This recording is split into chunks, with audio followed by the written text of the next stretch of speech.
picked up a row after its state-owned media, Global Times, quoted the Foreign Office spokesperson Zhao Lijian saying Beijing does not recognize India's claims and sovereignty over Arunachal Pradesh, which he said is called Jiangnan and part of Tibet's Taiwan region. Incidentally, China also claims all of Tibet as its own. Foreign Ministry's comments come as a reaction to Vice President Venkaiah Naidu's recent visit to the northeastern state.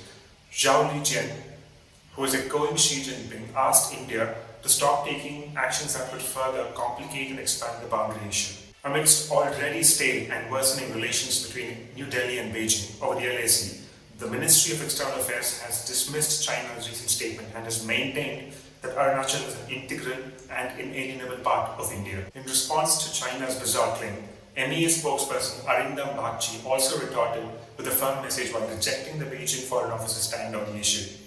The MEA statement read, Indian leaders routinely travel to the state of Arunachal Pradesh as they do to any other state of India.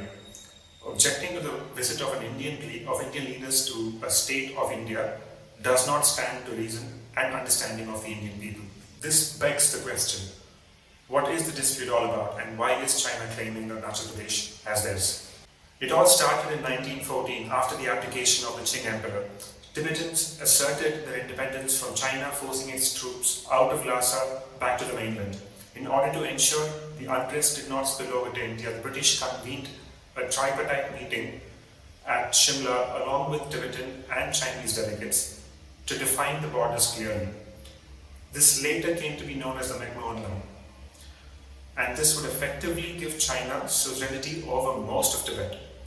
The accord was initially successful as all three parties involved recognized this as the official borders. However, Beijing later went back on its words and said that the provincial government of Tibet had no autonomy to sign a deal of that nature and went on to stamp its authority on the massive areas of land surrounding Tibet, including Aksai Chin in the west and Arunachal Pradesh in the east in India.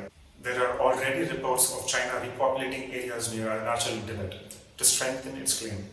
A settlement, if it ever comes to that, will serve two main purposes. One, it can claim the state on humanitarian grounds simply by showing more Chinese population reside in the area close to the border.